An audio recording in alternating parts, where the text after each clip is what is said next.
What's going on, guys? This is Rob, and we are back with Absolute Flash. And this is actually going to give us some really cool insights into how Darkseid created Absolute Flash and how the Absolute Flash's powers work. So, in the last video that we did, Wally West was yanked into what we thought was the Speed Force, at which point he came face to face with the basically appearance of Barry Allen.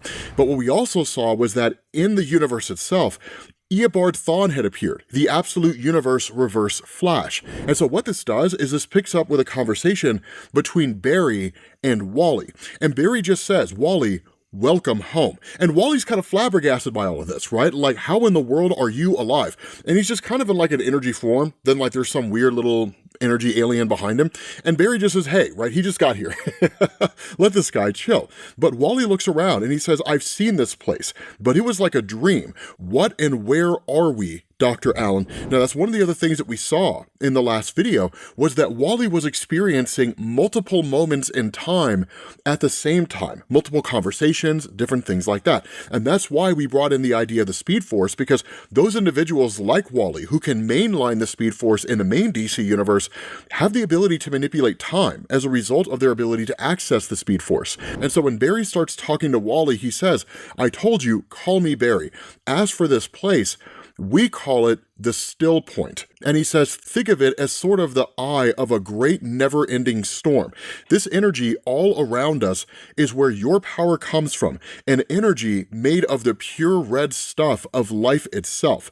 At the start of all things, there was only light. He says some people might call this red light God. It is pure and perfect. It's all that was and all that can be. And we are here at the center of everything. Now, a couple things to take away from this. Number one, the hand pointing towards the center of all things, that's kind of a callback, right, to the Crisis on Infinite Earths, origin of all creation, right? That classic moment of the hand reaching up and kind of creating all things. We also saw that at the end of the DC All-in-One shot when Darkseid created the Absolute Universe.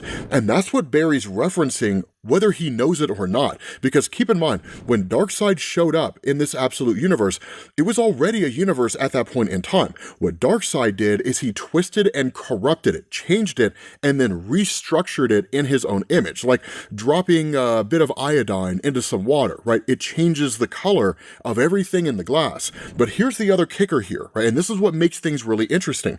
The fact that he points this out and calls it the still point, those of you guys who are familiar with the Flash mythos are immediately drawing the idea that it's the still force. Now, for those of you guys who aren't aware of this, and here's how it kind of ties into Darkseid, in the main DC universe, you have the Speed Force, which is where Barry Allen and Wally and pretty much all the speedsters derive their power from, and then you have the Still Force. So if the Speed Force represents perpetual movement, right, the ability to move in any one particular direction, even through time, the Still Force, as you would expect, is the opposite. It represents non-movement. And so one of the things to know is that there's a really cool theory out there right now that says that when it comes to Wally West in the Absolute Universe, he's not actually moving at super speed. What he's doing is he's slowing everything else around him down. Now, how you reconcile that with him experiencing multiple moments in time, I don't know the answer to that question. But it's one of these things where it kind of points to the idea of the deep change, and that Darkseid is kind of his universe's version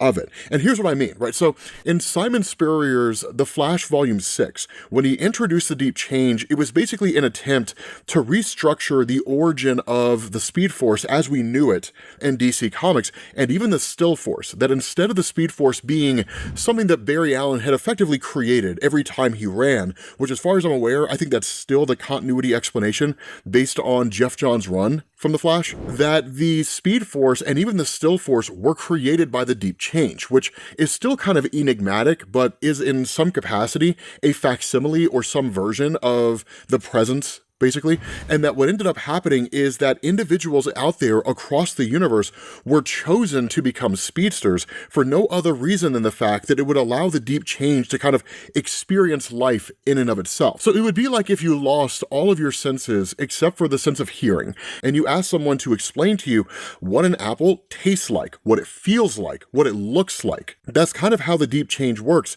in relation to speedsters. Now, that's just one part of it, but the fact is, take that concept and then roll it over into Darkseid. And that what Darkseid has done here is that by positioning himself as the creator of all things, kind of the god of this universe, so to speak, that he is now the source of all things in this universe, which includes the power of the Flash. And as somebody in that theory pointed out, if you look at the main Flash comics themselves, the Speed Force is quote-unquote dying. And if the Still Force is the antithesis of the Speed Force, then what better line of logic is there to draw than the Still Point being the Absolute Universe's version of the Speed Force, and that Darkseid is quite literally infecting the Speed Force in the main DC universe with the Still Point itself, destroying it with its opposite. So again, it's a really cool thing how all of it kind of ties together. Now, this is just a theory, shouldn't really be taken as gospel truth, but it does kind of bring a lot of these points home, right? And so at that point, when you have Barry Allen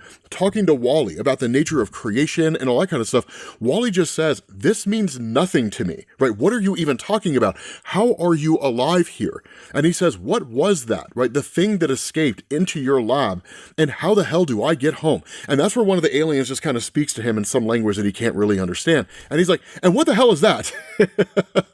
Right? But Barry Allen tells him, I call that one Flish. And he says, they are scientists like me.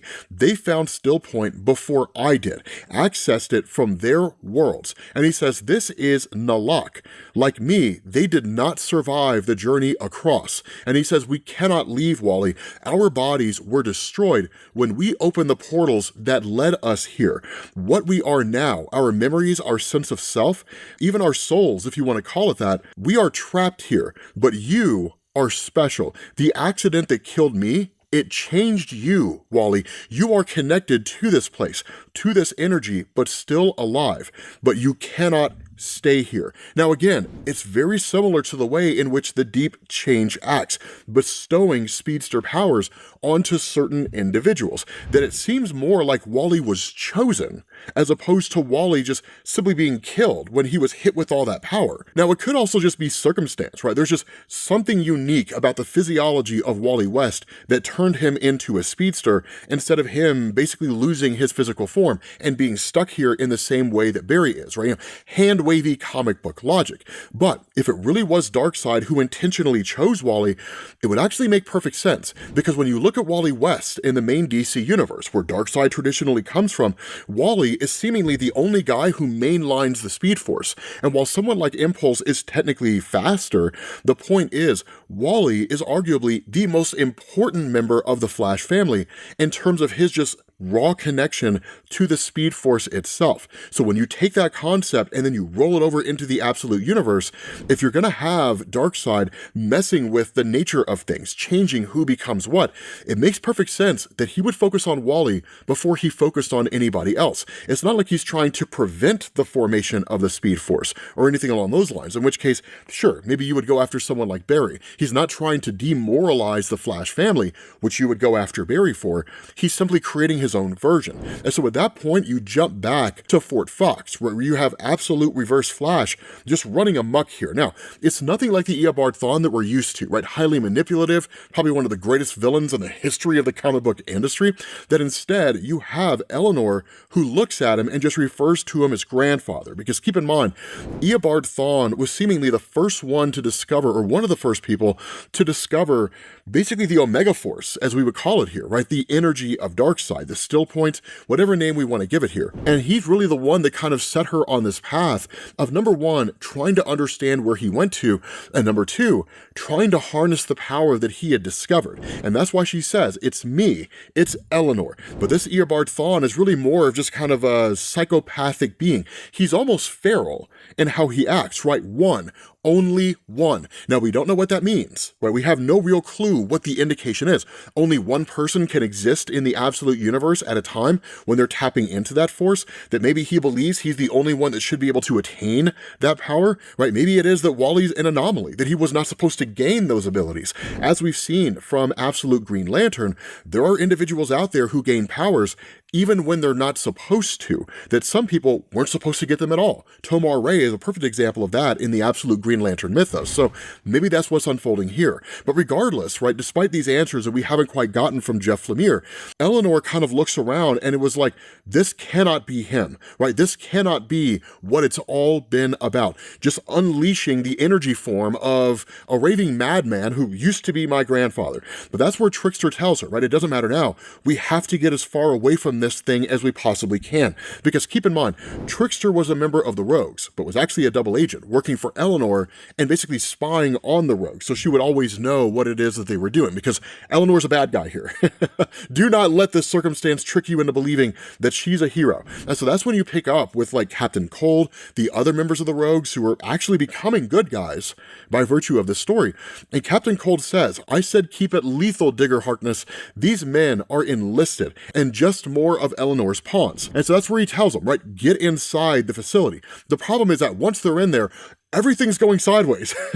Reverse Flash is literally tearing the place apart. But that's where the question's asked, right? Are they not attacking anymore? And Captain Cole just says, it seems like they're all just trying to get out because there's something running amok in here. Again, Reverse Flash is tearing it all apart. And so we ask the question, right? How are we going to find Colonel West? Trickster was the one that had the layout of this place, the specifics. The place is kind of a maze. And so that's where they all just kind of start doing recon, splitting up, and trying to search different places. Because at this point, they're effectively flying blind. And even Captain Boomerang says, right, I think this is near Alan's lab. Eleanor could have West there, right? Maybe we'll find the kid there too, because they're essentially on a rescue mission. But while they're flying through, right, Digger Harkness is sending his drone through this whole place. Grodd just comes attacking it, right, out of nowhere, right? Gorilla Grodd, right, the most adorable little critter that you ever saw. He just attacks it, right? And that's where Captain Boomerang is like, the monkey is attacking my drone, right? But Captain Cold, in seeing this, says he's not attacking it, he's trying to get away. But what is he trying to get away from? Something out there is wreaking havoc. But again, when Eleanor is looking at all of this and says, I was wrong, right? I was so wrong. We finally get to see what is in effect the true form of Eobard Thawne here. And honestly, he kind of looks like a monstrous version of Savitar, to be honest, right, from the old Flash comics. But again, right, Trickster almost kind of chastises Eleanor and says, if I can get to Alan's lab, I might be able to reopen the gateway. And that's where Eleanor says, soon there's not going to be any of Alan's equipment left. And so where the Rogues are making their way through all of this, they come face to face with Eobard Thawne for the very first time and just see his monstrous form. At that point, you jump back to the still force, right, the still point. And that's where Barry says, like you, Eobard Thawne and Garrick must have been changed by this place, Wally, not destroyed like the three of us were. And Wally asks the question, what about Jay Garrick? Because remember, Jay Garrick ended up in this place at the same time that Eobard Thawne did. And Barry just says, we were not the first to find this place. Many others from many worlds, but Thawne and Garrick, when they crossed over, they did not die, at least not right away.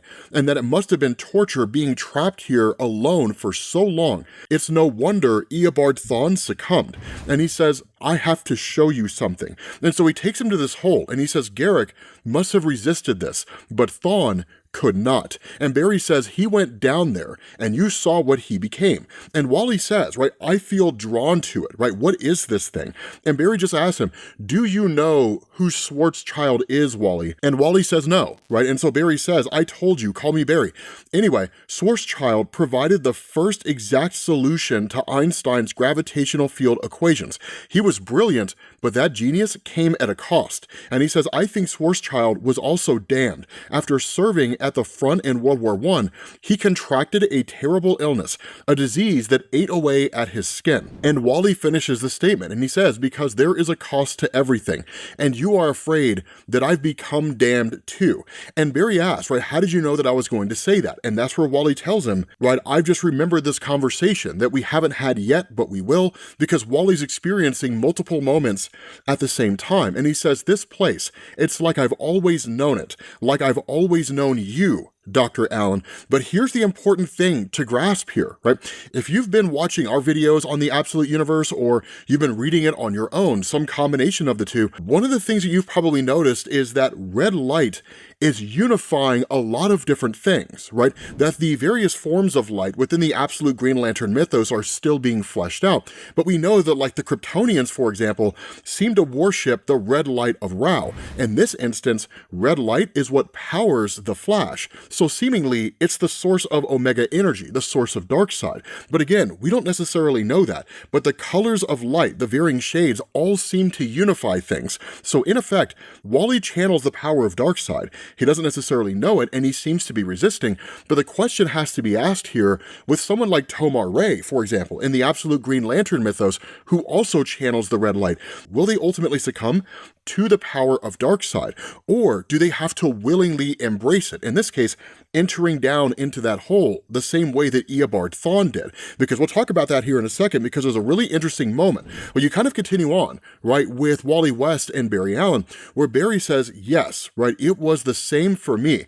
We have to get away from that. It will start to work its way into you, making it harder to resist. And he says, you must understand, Wally, everything that I have told you is all very much theoretical. My new friends and I are still working on the proofs. He says, but I will solve it, and we will solve it. And when we do, we will send you home. And he says, of course, working together is difficult. We haven't fully cracked each other's languages yet, but we will. And so Wally asks the question, but why can't you leave as well? And Barry just says, like I said, you and Thawne were different. You're still very much alive in the corporeal sense. We are not. We are part of the red life, and it is part of us. This is our home now. And so Wally asks, but what if you cannot find a way to open that portal again? And even if you do, how long will it take, Barry? What if I just end up like Garrick, or worse? What if I end up becoming like Thawne? And that's the question to ask here, right? I mean, even if he doesn't necessarily embrace the power in the well, which is clearly the power of Darkseid, right? Darkseid himself, what if he just kind of succumbs to it or goes insane, anything like that? The kicker about this, though, is that time passes differently within the Still Force and within the Still Point. If the Still Point is truly the Still Force from the main DC universe, Wally West is basically in a place where time doesn't exist, right? So as far as he's concerned, he would return and only moments would have passed within the main absolute universe. But that's when you get to the Rogues, picking up with Colonel West, Wally's father. And so, of course, Colonel West just screams at him, right? Like, get me out of these binds, untie me and get me out of here.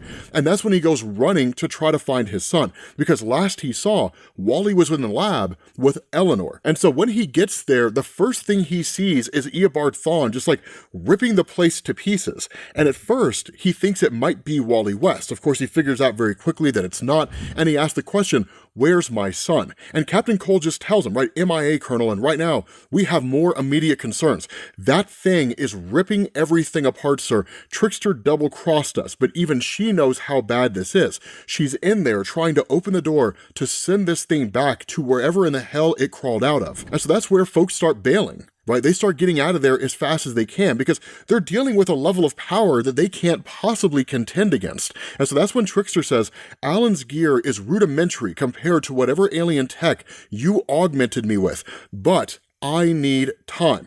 And that's where you have Thawne, who starts saying things like God, right? He kind of says it in a sort of weird, wonky way, but he says it nonetheless. And he keeps saying it. As this fight goes on and on and on and on, Eobard Thawne says, saw God. And at that point, Trickster ends up activating the portal. Now, here's the thing. The idea of Reverse Flash having seen God is clearly a reference to the button when Eobard Thawne saw Dr. Manhattan, and Dr. Manhattan literally destroyed him, right? He ends up like teleporting back for a brief moment, screams about how he saw God in front of the Flash and Batman, and then just like explodes into nothingness. It was kind of nuts. It was bonkers at the time that story came out. It was one of those stories that led up to Doomsday Clock when Dr. Manhattan from the Watchmen appeared in the main DC universe, and then you found out he had just like been manipulating the timeline the whole time, right? That kind of thing. It was wild. It was a phenomenal time to read DC Comics. But the bigger point here is that with Eobard Thawne saying, I saw God, he's clearly referencing Darkseid, right? He came across Darkseid and encountered Darkseid, and that's what turned him into what he is now. And so at that point, once the portal's activated, people start getting sucked in, right? Start getting pulled into this thing. Now, no one's actually pulled in in directly. Instead, Wally West emerges from it and simply just says, "Enough, Thawne, I have seen what you are, and I am done running." Which begs the question, what did Wally see? When Wally was there in the still point and he saw what Eobard Thawne had become and seemingly how he had become that, what happened? Which we'll probably find out in the next video. With that being said, guys, we're going to bring this to an end.